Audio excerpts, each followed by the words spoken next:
बढ़ेंगे आगे।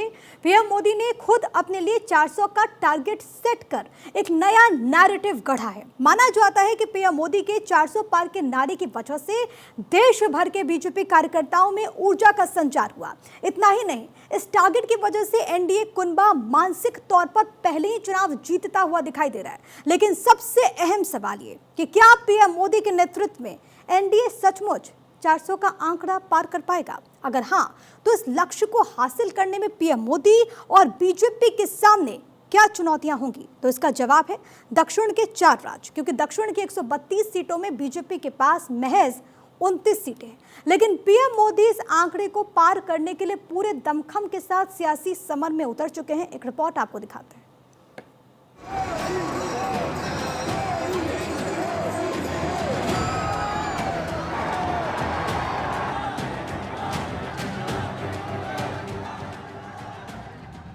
चुनाव के लिए देश तैयार है, राजनेता तैयार है, पार्टियां तैयार है, लेकिन पीएम मोदी की तैयारी सभी दलों पर भारी दिख रही है। पीएम मोदी राज्य दर राज्य अपना रिपोर्ट कार्ड लेकर घूम रहे हैं। पीएम मोदी न केवल अपने 10 साल के काम को जनता के सामने रख रहे हैं, बल्कि दशकों की अनदेखी को लेकर कांग्रेस पर भी जमकर निशाना साध रहे हैं।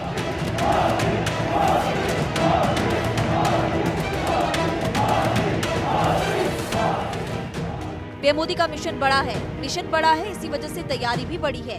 पीएम मोदी ने 2024 चुनाव में अपने अब तक का सबसे मुश्किल टारगेट सेट कर लिया। बीजेपी के लिए 370 और एनडीए के लिए 400 सीटों का टारगेट।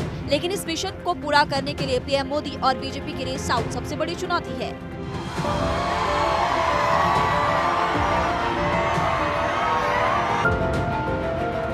पीएम मोदी इस साल की शुरुआत से साउथ के अलग अलग राज्यों में घूम रहे हैं। दक्षिण की 132 सीटों को साधने के लिए जीतोड़ मेहनत भी कर रहे हैं। पीएम मोदी एक साथ कई पहलुओं पर काम कर रहे हैं। एक तरफ जनता को केंद्र की योजना और भविष्य का रोड मैप बता रहे हैं, तो वहीं कांग्रेस और बाकी दलों के शासन की कमियां भी जनता के सामने रख रहे हैं। इतना ही नहीं, पीएम मोदी लगातार साउथ में बीजेपी के कार्यकर्ताओं का हौसला भी बढ़ा रहे हैं। ये पीएम मोदी की कोशिशों का ही असर है कि साउथ में एनडीए का कुनबा लगातार बढ़ता जा रहा है। कभी एनडीए का साथ छोड़ने वाली टीडीपी और उसके साथ पवन कल्याण की जनसेना एनडीए के साथ अब आ चुकी है। इस गठबंधन पर मुहर लगने के बाद पीएम मोदी पहली बार आंध्र प्रदेश पहुंचे।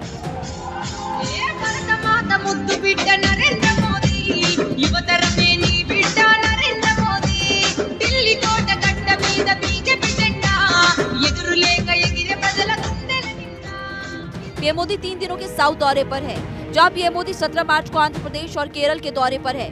इसके बाद 18 मार्च को पीएम कर्नाटक और तमिलनाडु में रहेंगे। अगले दिन यानी कि 19 मार्च को पीएम केरल और कर्नाटक में जनता के बीच जाएंगे।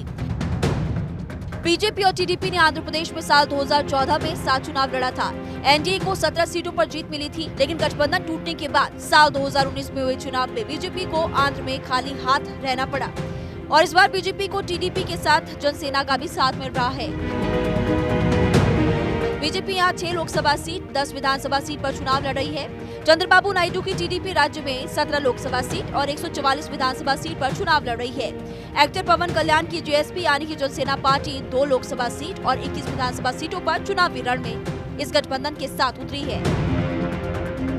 इतना ही नहीं, इस बार कांग्रेस और टीडीपी अलग अलग चुनाव लड़ रही है। माना जा रहा है कि चुनाव में इसका सीधा फायदा बीजेपी और एनडीए अलायंस को मिलने जा रहा है। अगर ऐसा होता है तो एनडीए को 14 का टारगेट अचीव करने में थोड़ी मदद जरूर मिलेगी। Bureau report, part 24।